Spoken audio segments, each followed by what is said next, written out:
आयुष्यभर परमार्थ केला. श्री क्षेत्र पंढरपूर पांडुरंगाच्या दरबारामध्ये संपूर्ण आयुष्य घालवलं.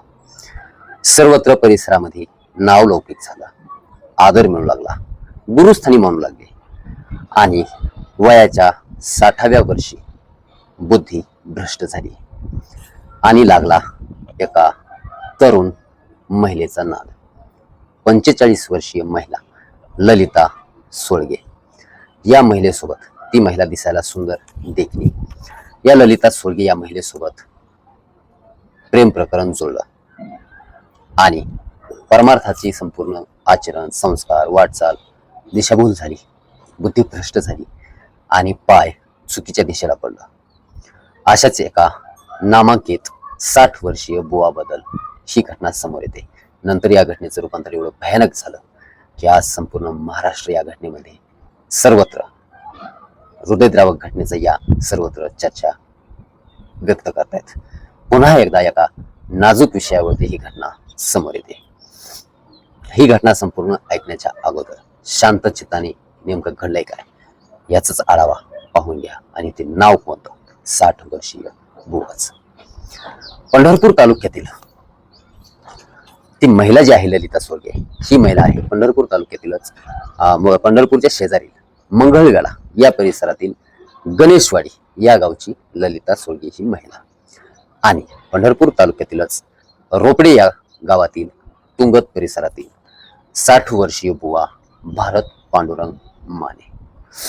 कपाळी टिळा, गळ्यामध्ये माळ आणि फुल चिंचोली या ठिकाणी श्री संत बाळूमामाच्या मंदिरामध्ये दररोज सकाळी आरतीला जाण्याची आवड. आसपास परिसरामध्ये भजन कीर्तन असल्यानंतर तेथे देखील जाण्याची आवड. गावामध्ये भजन नित्यनेमाने आयुष्यभर परमार्थ वारकरी जीवन जगलेली व्यक्ती भारत माने यांना यांच्या आचरणामुळे, परमार्थिक विचारांमुळे, भजन कीर्तन करत असल्यामुळे गावातील आणि परिसरातील लोक त्यांना बुवा म्हणायचे आवडीने आणि आदर मान सन्मान द्यायचे. परंतु भारत माने या बुवाची बुद्धी भ्रष्ट झाली आणि फुलचिंचोली या ठिकाणी बाळूमामाच्या मंदिरामध्ये एका महिलेसोबत भेटगाठी झाली. त्या महिलेचं नाव ललिता सोळगे.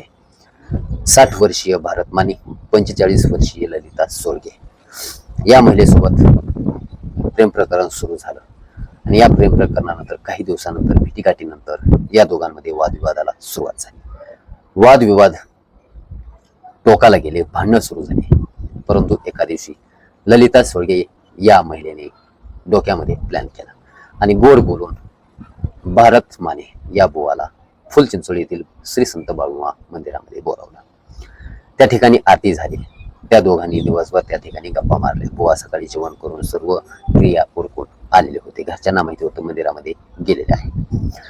दिवसभर गप्पा मारल्या आणि थोडा अंधार पडल्या त्यावेळेला ललिता सोळगे या महिलेने त्या बुवाला तुंगत गावच्या परिसरामध्ये घेऊन गेली. अगोदरच प्लॅनिंग ठरली होती, कारण ललिता सोळगेचा चुलत भाऊ रमेश मोठे, वय वर्ष 44, नरखेड, राहणार मोहोळ, याच्यासोबत प्लॅनिंग अगोदरच ठरवली होती. तुंगत परिसरामध्ये त्या बुवाला घेऊन गेली. त्या ठिकाणी गेल्यानंतर जोरदार भांडणाला सुरुवात केली. भांडण झाल्याच्या नंतर ललिता सोळगेचा चुलत भाऊ रमेश मोठे हा त्या ठिकाणी पोहोचला आणि धारदार शस्त्राने त्या बुवावर वार करायला सुरुवात केली. वार केल्याच्या नंतर त्या ठिकाणी रक्ताच्या थरोळ्यामध्ये पडला तो बुवा आणि जाग्यावरच जीव गेला. तशाच अवस्थेमध्ये तो मृतदेह सोडला आणि त्या ठिकाणी ललिता सोळगे आणि तिचा चुलत भाऊ रमेश मोठे या दोघांनी तिथून पलायन केलं, फरार झाले. 2 दिवसानंतर तो मृतदेह सडला आणि कुजलेल्या अवस्थेत दुर्गंधी येऊ लागली. आसपासच्या शेतकऱ्यांनी त्या दिशेने वाटचाल केली आणि तो मृतदेह पाहताच पंढरपूर पोलिसांना बातमी दिली. पंढरपूर पोलीस त्या ठिकाणी पोलीस निरीक्षक TY मोजावर यांनी सपोनी केशव रणदिवे यांच्याकडे ही केस सोपवली. त्यांनी काही तासामध्ये, एका दिवसामध्ये या घटनेचा छडा लावला आणि भारत माने यांचे ललिता सोळगे या महिलेशी प्रेम प्रकरण होते, अनैतिक संबंध होते. भारत माने यांना 2 मुले आहेत, ते शेती करतात. परंतु या वयात साठी आणि बुद्धी नाटी ही मन आहे आणि ही घटना घडली. जीवानीशी जावं लागला. बाईचा नाद आज या टोकाला घेऊन गेला बुवाला आणि जीवन संपवण्यात आला. ललिता माने आणि रमेश मोठे या दोघांना 3 दिवसाची पोलीस कोठडी मिळाली आणि पुढील तपास सुरू आहे. सुनावण्या सुरू आहेत. नक्कीच कडक शिक्षा मिळेल, कारण खून करण्यात आलेला आहे.